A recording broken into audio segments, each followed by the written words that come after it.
I'd been visiting my dad for his birthday, but I had to get home, and I hadn't been able to get the time off work for the next day, so it was going to be hell and a half if I didn't get there by morning.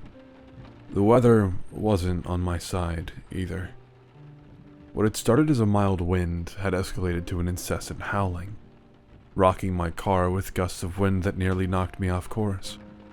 I could barely hear the radio over the raindrops knocking on my sunroof. I was 6 hours in when I came across a fallen tree. Another car had stopped ahead and called it in, but I didn't have time to stick around. I took a detour onto a smaller road.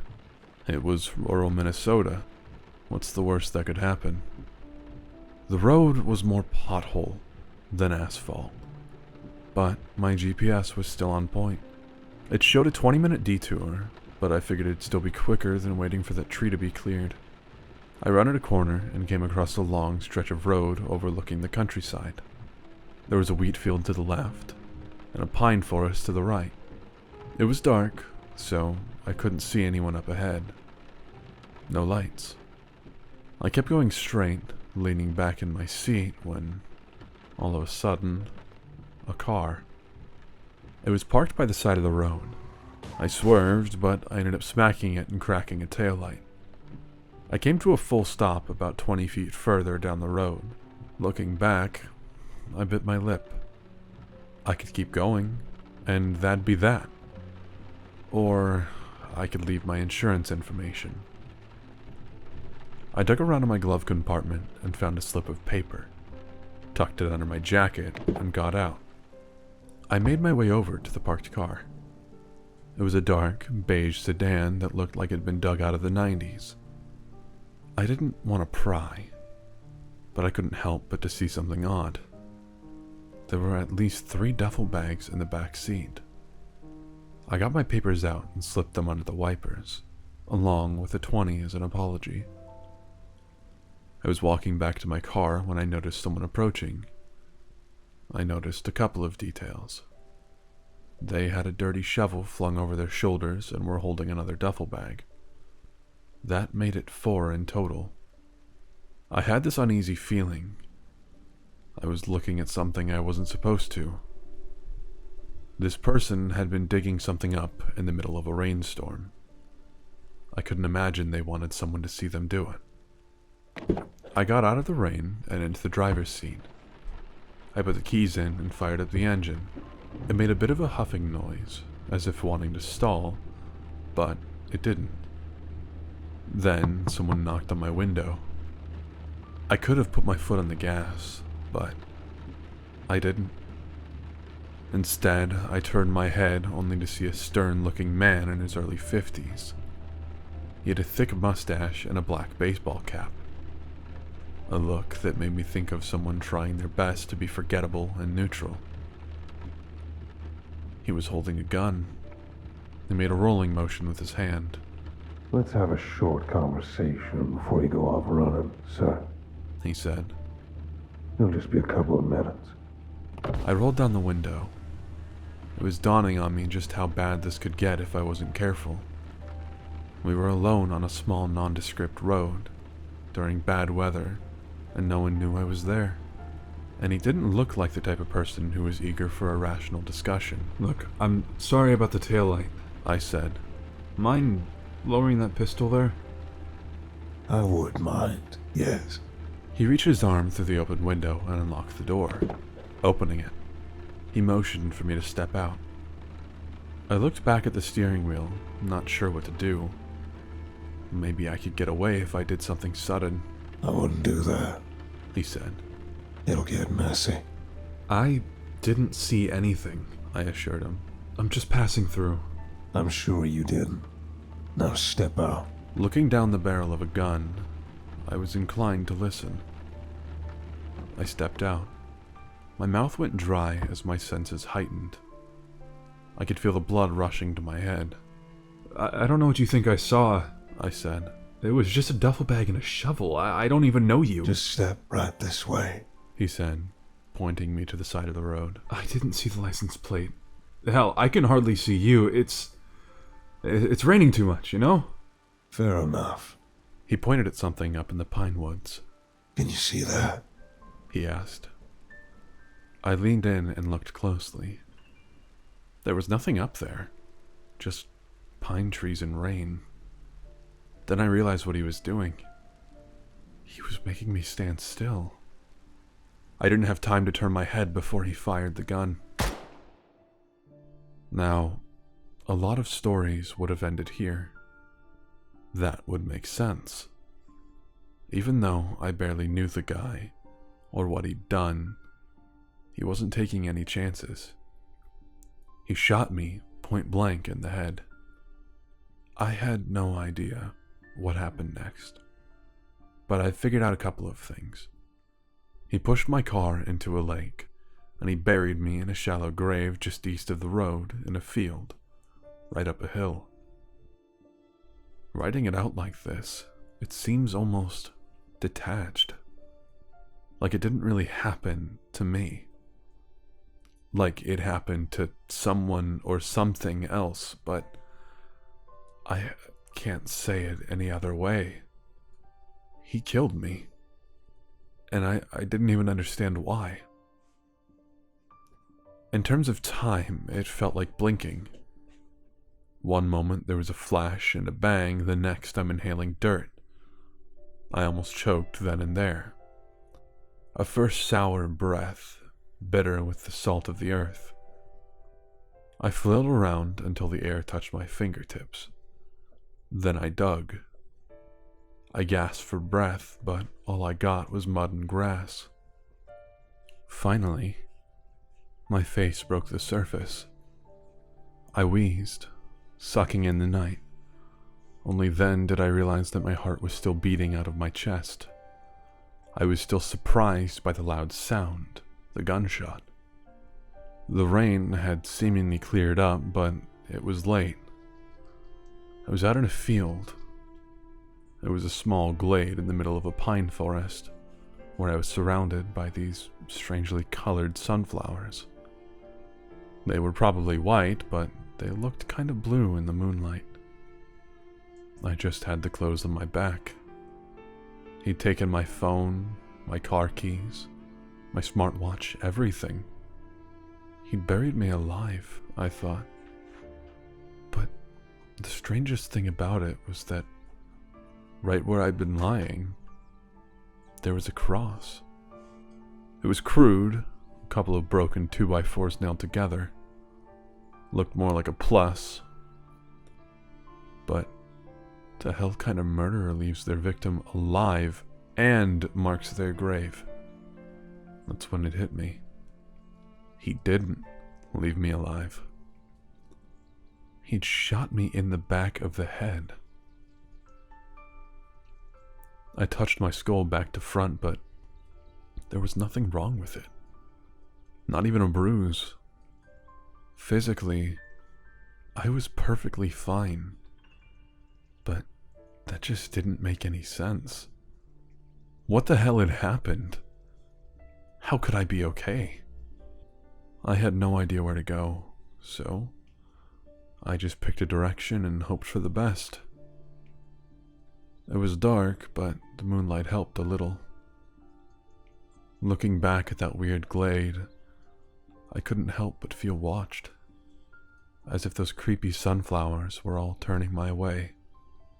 First things first, I was gonna get to the police. This man was a menace. I had the time and a clear description in my head. The rest would work itself out. It took me about 20 minutes to make it to a road. The same road where I'd run into him. Or maybe that's just what all roads look like in rural Minnesota. In 2 hours, only a single car passed me on that road, and they weren't eager to stop for hitchhikers. I could see why the guy had picked this spot. It was in the middle of nowhere. That I'd ended up there was just bad luck. Wrong place at the wrong time, apparently. Astronomical odds. I'd been following the road for longer than I care to admit when a couple of headlights slowed down behind me. Looking back, I could see a middle-aged woman driving a pickup. You lost? She called out. Sort of. I said. turning my pockets inside out. Robbed. Are you okay? She asked. Not really. Are you on drugs? I wish. She scoffed at me and leaned over, opening the passenger side door. Get in. My eyes went heavy the moment I sat down. I felt the heat of the car melting my bones, turning my body into butter. I almost nodded off then and there. Looks like you've had one hell of a night. She said. Where are you headed? The police, I guess. I said. Can you call them? I can, but there ain't no one round till morning. She said. Unless it's urgent.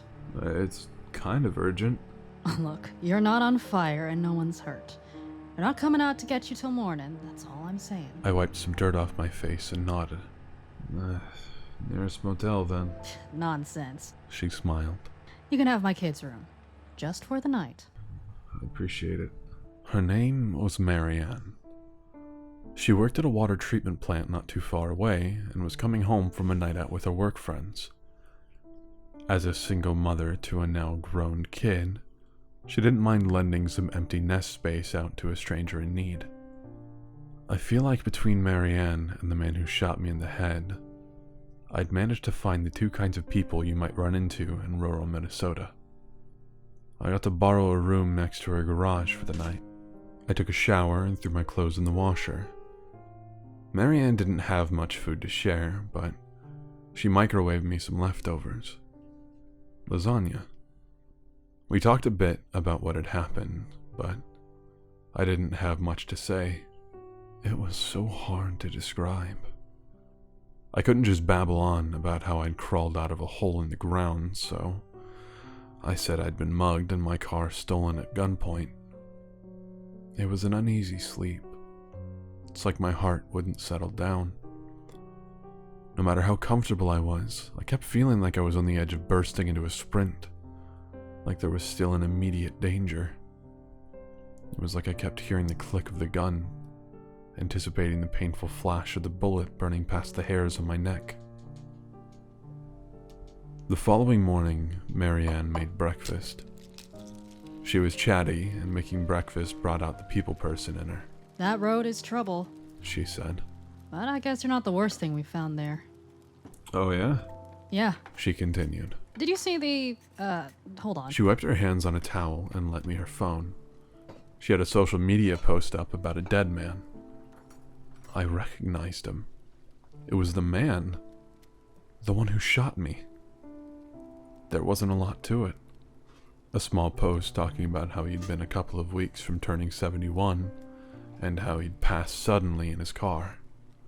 There were dozens of posts talking about how much they were going to miss him, and how great of a guy he'd been. I figured they hadn't known much about his extracurricular activities. Good people don't shoot other good people in the head. Before I handed her phone back, I noticed something odd. Right there by the time. The date. 31 days had passed. I almost choked on my orange juice. This was beyond explanation. It didn't make any sense. 31 days? I handed Marianne her phone back. I mulled the options over in my head. I wanted to call my mom, but I couldn't remember her number. It was saved on my phone, which was gone. Besides, what would I tell her? Again, you can't just tell people you've crawled out of a hole in the ground. I figured I could do a little research, try and figure out what had happened before I went to the police. Maybe there was a logical explanation for all of this. Maybe I just missed it? If so, a little research was a small price to pay to not sound insane. Thanks, I said. You know where this guy lived? You know him? She said. Sort of. I said. An acquaintance.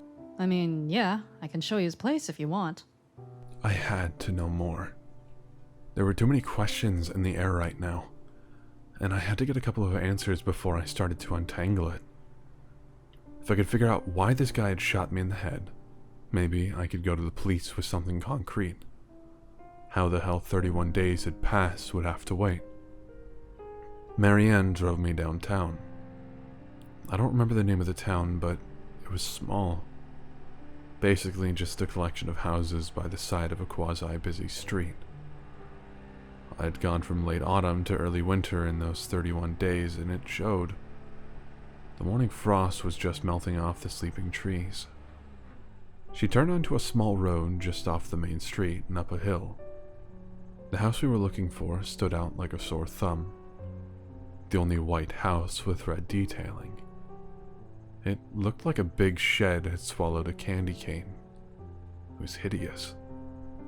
It was clear no one had been there in a while. Some kids had broken the windows, a couple of trees in the yard cast long shadows across the bare dirt, accentuating the Midwestern morning sun. There was that small town smell in the air. Mud, melted frost, and diesel. I thanked Marianne, and she handed me a 50. There's a motel just down the street. She said. Ought to be a couple rooms there if you need some space. God bless that woman. As she drove away, I walked up to the front door. The lock was broken, and there were a couple of spray tags on the inside. The door was barely holding onto the hinges, having been rocked back and forth by harsh winds.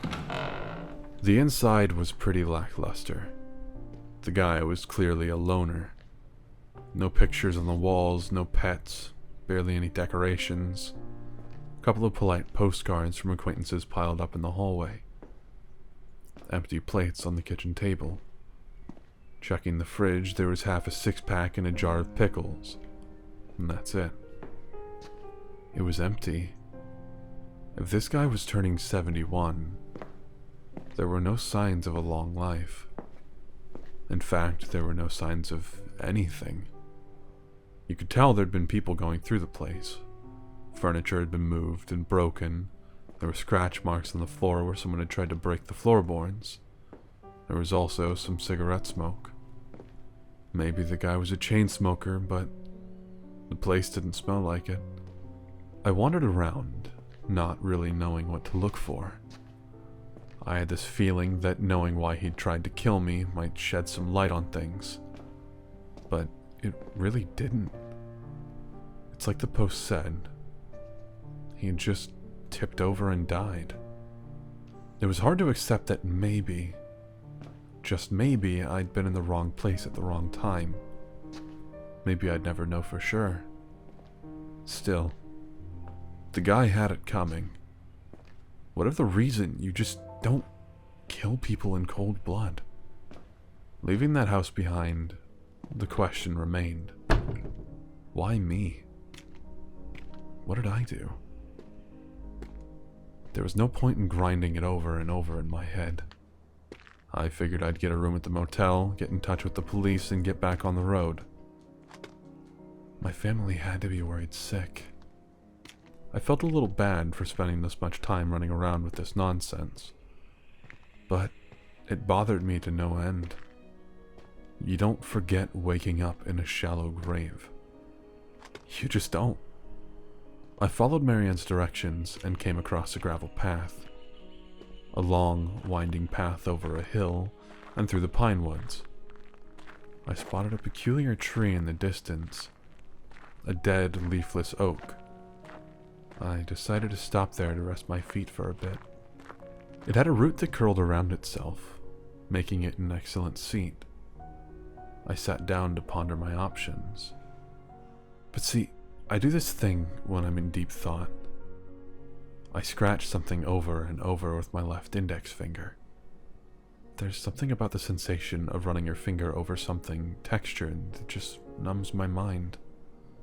So, as I sat there and considered my next move, I did just that. I scratched a bit.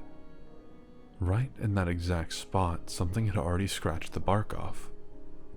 I pulled my finger back, sticky with sap. Someone had been sitting here, just like I was. They'd been scratching that spot, just like I'd done. Odd. Following the trail, I ended up next to two buildings down by the main road. And there it was. The motel. And a supermarket. There was a woman outside the motel, smoking a cigarette. She kept looking my way, so I waved at her. You here to pick up your stuff? She asked. What? Your stuff. She repeated. I'll throw it away if you don't. No, yeah, I'll get it. Sorry.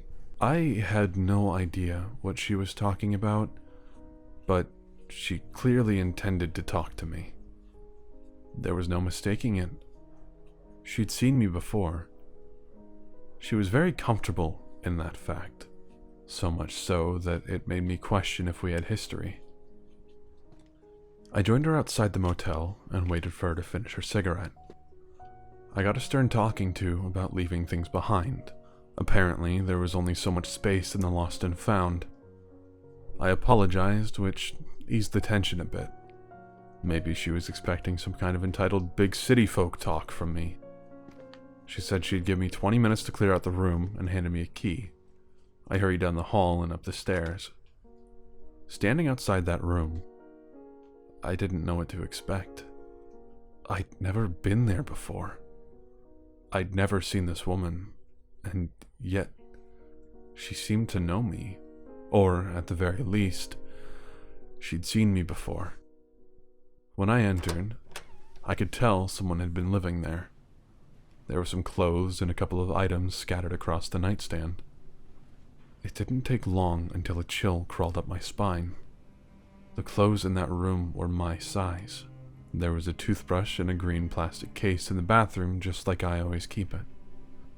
I'm a bit squeamish about bacteria. Which begged the question, had I been there before? I decided to do a test. If I had been there before, my phone would be tucked away and hidden near the bed. I'd had some bad experiences with staff stealing my electronics in the past, so I leaned over the bed and fumbled around a bit. And there it was. I found my phone nuzzled between the wall and the bed, but more than that, I found something hidden beneath. A black metal box with a 4-digit code. I tested the first 4-digit code that came to mind, and voila. It popped open. In it, I found a gun, 6 bullets, a stack of about 40 $100 bills, and a notebook. There was a knock on the door before I could explore a little further. You finished? The lady asked. Sorry, I said. it's gonna be a while. You staying? Would you mind if I did? You paying? Oh, of course, yeah. Alright then. I sat there for a moment, taking it all in. How could I have known it would be there, and how would I know the code? How could I have been in that room without remembering anything about it? It didn't make sense, but I was holding the proof in my hands. There had to be answers. I paid for a couple of days and locked myself in that room. I gathered all the clothes and checked all the corners to make sure there was nothing else hidden in there. It felt strange, like I was following in my own footsteps. But I'd never been there before. I'd woken up in that field like no time had passed. What am I missing? I kept the TV on in the background just to fill the empty space. I checked the phone. There were a couple of outgoing calls, a few of them short, a couple of them a little longer. Some of them were dated from about 10 to 15 days after I was attacked. In the empty space I couldn't account for. Those were 30 days of my life that were just gone. But something had happened in between. There were a couple of texts, too. Most of them were just people being worried, asking if I was okay. There were a couple of replies sent from this phone, but just a few. They were short, just saying I'm fine. But one text stood out. It was from my younger sister. "Why are they saying you're dead?" she wrote. There'd been no response. Dead? I immediately tried to call her, but my phone was disconnected. Either the service was discontinued, or I hadn't paid my bills. Either way, I wasn't getting through. I decided to check the notebook. The pages were dated, starting at about 21 to 22 days after my supposed death. It mentioned waking up in a field of blue sunflowers, disoriented and looking for help. It mentioned getting a ride to town from an old man in a blue van. Other entries mentioned talking to people about my assailant, only to find out he'd already died. It seems that my first instinct was always to find the guy who killed me, and always finding out that he was gone. These notes spoke about an experience that was almost identical to mine. About waking up, about getting to a motel, about looking up the house of our attacker. Apparently, that's where they'd found the gun and the money. Maybe it hadn't been kids messing up the place. Maybe it was me. The notes also mentioned a letter left behind. It just said that he was sorry, the note read. There were more notes. Dates, connections. So, I flipped to an empty page, grabbed a pen, and tried to put it all into a coherent timeline. It seems that about 10 days after getting shot in the head, I'd woken up in a field for the first time. I'd tried to find the man who did it, but he'd already died more than a week prior. According to the notebook, the man had died either the same night that I did or the day after. Then, on day 20, I'd woken up in a field again. I'd made my way back to town to find the man who killed me, but he was already dead. For the next few days, I'd been locked up in this very motel trying to figure out what was going on. I'd made numerous calls, sent texts, and a couple emails, only to be told that I'd been declared dead. Apparently, I'd walked into the police station on day 19 and fell over. Dead. Complete organ failure, according to the coroner. The notes warned me about contacting friends and family, telling me I'd just cause harm and confusion. For all they knew, I was gone. Talking to them would open a lot of questions that I couldn't answer. But I wasn't dead. I was right there, reading the notebook. From all I could gather, that seemed to be a pattern. Every 10 days, I would wake up in that field as if nothing had happened. I would believe I'd just gotten killed by that man, and I'd seek to either get help or revenge. But he was already dead. The world had moved on.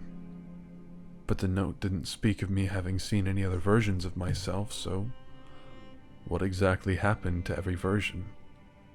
Did they all drop dead? The final entry hinted at an answer. It simply read, "I can feel my heart slowing down.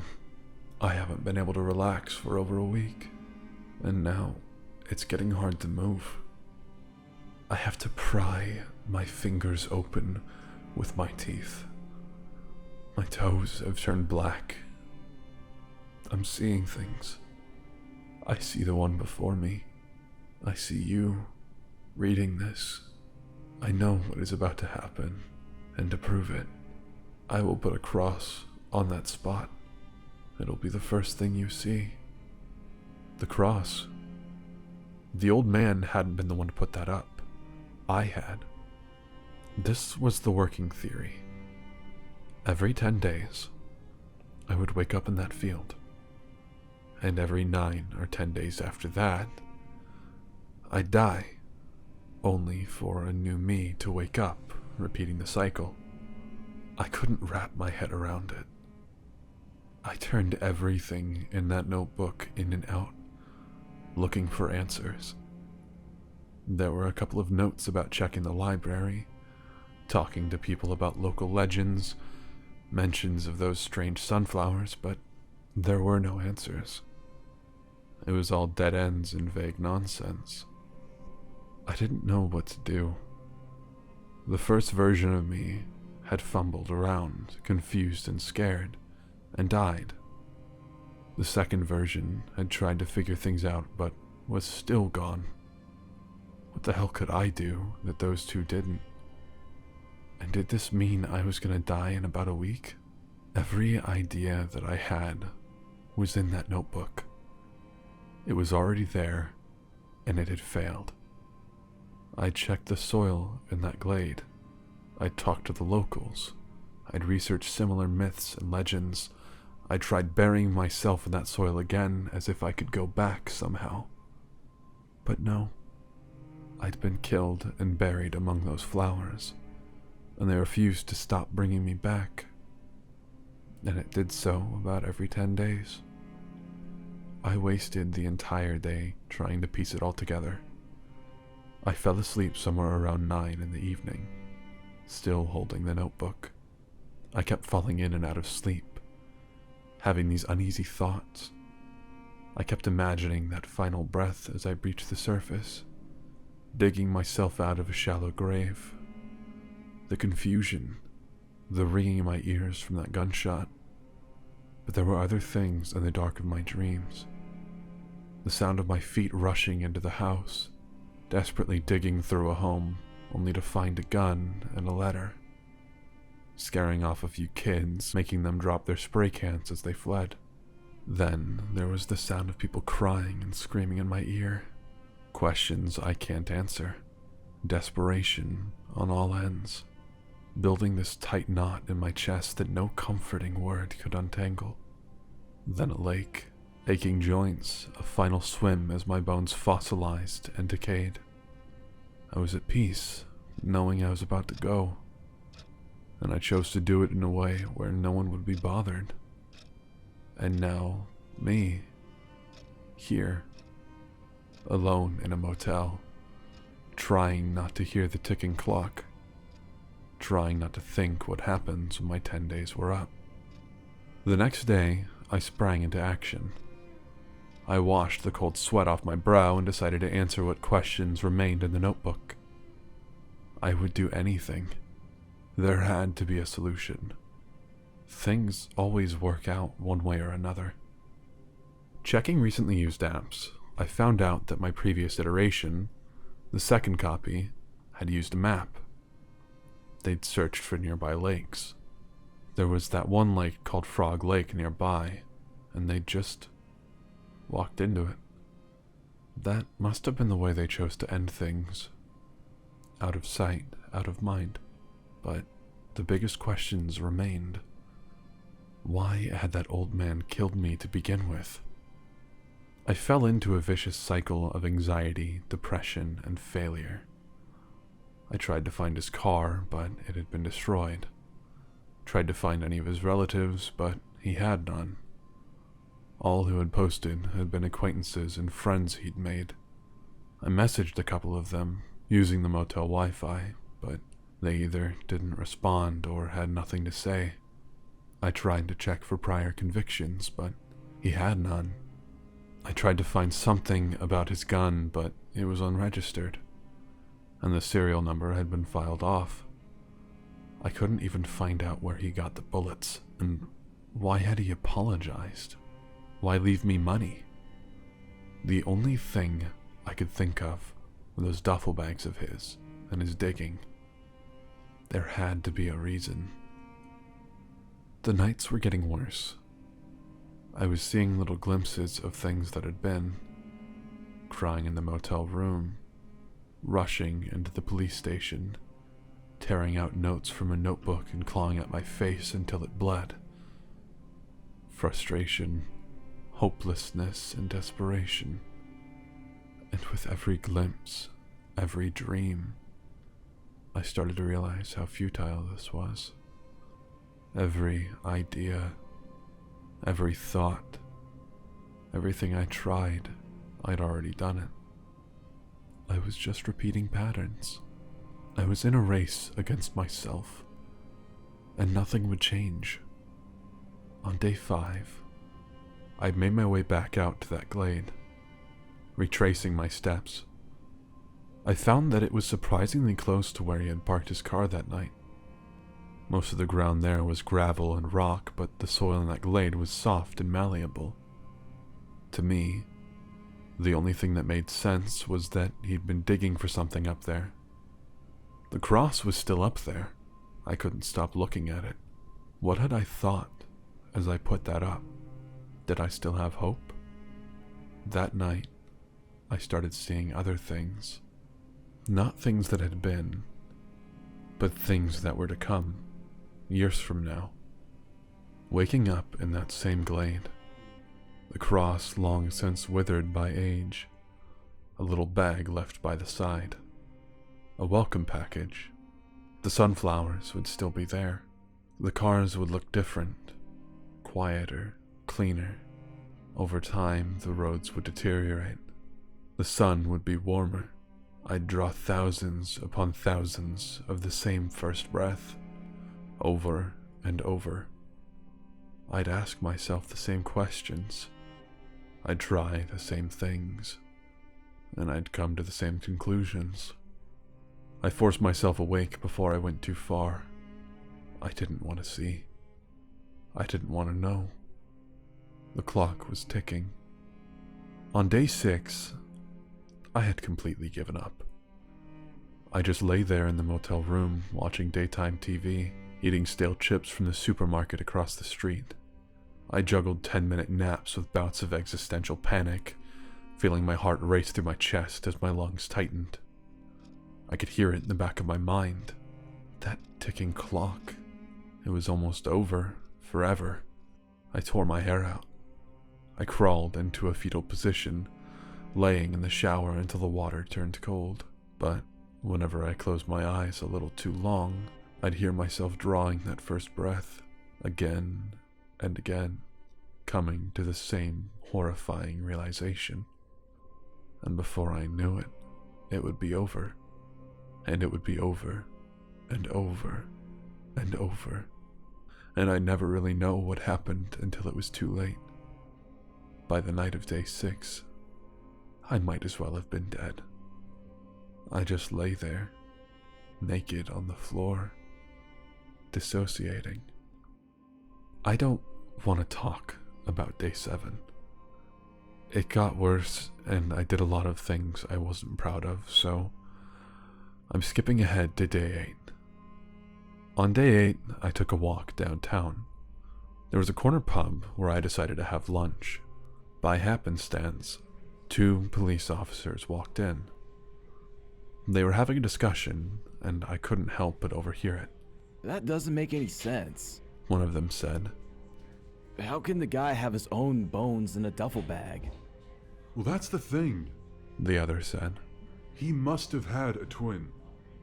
I mean, they were identical. So, all these years, there've been 2 of them, and no one knew? It's like some Parent Trap shit. The officer laughed. I mean, can you imagine? Bones. Duffel bag. There was something there. They had to be talking about him. I hurried back to the motel. My killer had been digging the night he killed me. He'd left his gun and bullets in a box telling me he was sorry, along with some money. They'd found bones in his duffel bags that were identical to his own. But what if they weren't an identical twin? What if they were a copy of him? Or maybe he was the copy. I bought a shovel of my own and made my way back out to the glade that same day, checking the soil where I'd been buried. I dug, and I dug deep.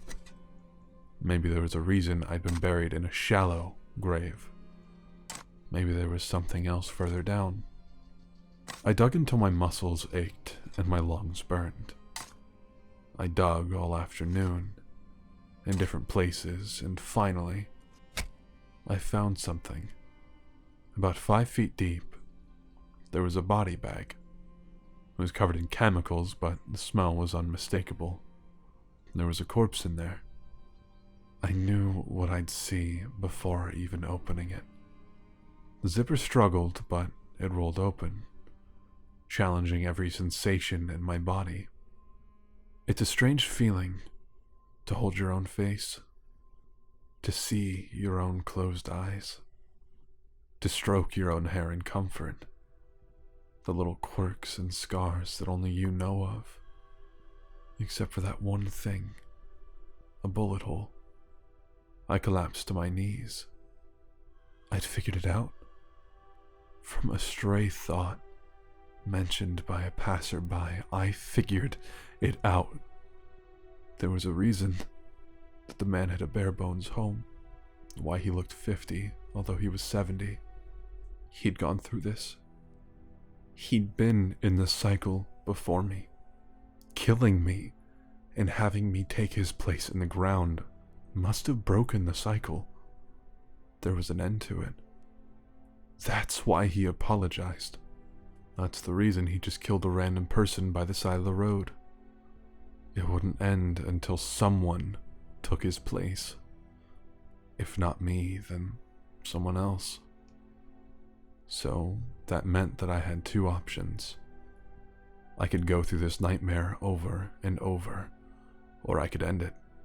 I could cut those who would come after me out of the equation and spare them the horror I'd felt. I could do that. Now I had options. That night, after I'd washed the dirt from my hands and knees, the dreams were different. I felt myself drawing another first breath, only to wake up under a starless sky, where the sun had gone dim and the moon hung closer than ever. I could hear the rumbling earth is towering, monolithic beings reach for the horizon in the sky. I'd see vaguely humanoid shapes from a desert wasteland, stretching towards the heavens, crying for death, crying for an end to the cycle, like me. But there would be more first breaths. Ones where I would wake up in a firestorm, only to burn to death. Ones where I would wake up choking under solid ice. Ones where I would be pulled up by inhumane scavengers, only to be torn apart and eaten, farmed and cultivated like wheat. And the cycle would continue, turning life into a grotesque broken mirror image of what I'd been told it would be. Lies and hopes made manifest by church, state, and peers. This was real life. Uncompromising, uncaring, raw. And then there'd be no air. Then there'd be no soil. There'd be black. An impossible cold would snap across me, crystallizing my skin. My eyes would be open, but there would be nothing to see. No sound to hear but the popping of my eardrums. I'd fail to draw the first breath of air once every 10 days. Again, and again, and again. I woke up screaming on the 9th day. I had no choice. I had to break the cycle. Someone had to take my place in that void. I can see why he'd done it, and I would do so myself without hesitation. I grabbed the gun, the bullets, the shovel, and made my way to the glade. While the old man had just been bones, I had a whole body to take care of. It didn't matter. I could leave it out in the open, and it would make no difference. By the time it mattered, I'd be gone, and the cycle would be broken. So I waited by the side of the road, like he'd done. My body had been dug up and was ready to be moved. I didn't want to do it in the daylight, though, but time was running out. I didn't even care that I was going away. I just had to avoid the things that were to come, the infinite awakenings that followed. A lot of cars passed me by. Some honked at me, others went out of their way to splash me with water collected in the many potholes. It wasn't until dinner time that a car slowed down to help.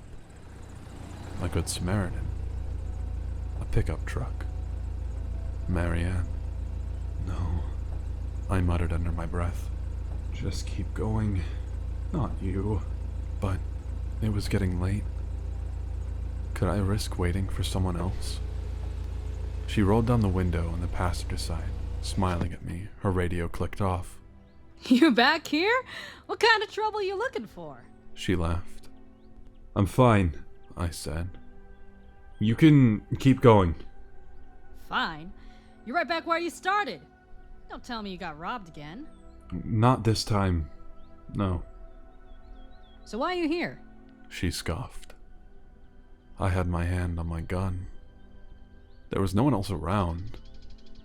She was leaning forward, and I had a clear shot to her head. I just raised my hand, click, and that would be it. It was simple. Would I risk missing this chance just for her to get some more time? In the grand scheme of things, what would it matter? And what if the next copy of me came to the same conclusion? What would stop them from pulling the trigger? It was either me, now, or me later. And if not her, then someone else. Did it matter who? I wouldn't be around to care. I could barely keep it together. My hand trembled. She leaned over, looking out the passenger side window. Her brow furrowed a little. I could tell she was concerned. Look, She said. I won't pretend to know your business, but I can see you're not doing well. You must have come across something real bad, friend. She continued. I get it. But you know what I do when I feel bad? She patted the passenger side of her pickup. I do something nice. It does all the difference in the world. If you can't help yourself, then maybe you can help someone else. It does the heart good, you know? A thought crossed my mind. I wouldn't have figured this puzzle out if it hadn't been for me just sticking around. It wasn't being smart, or strong, or suave. It was a stray bit of luck, presented by two cops having a conversation.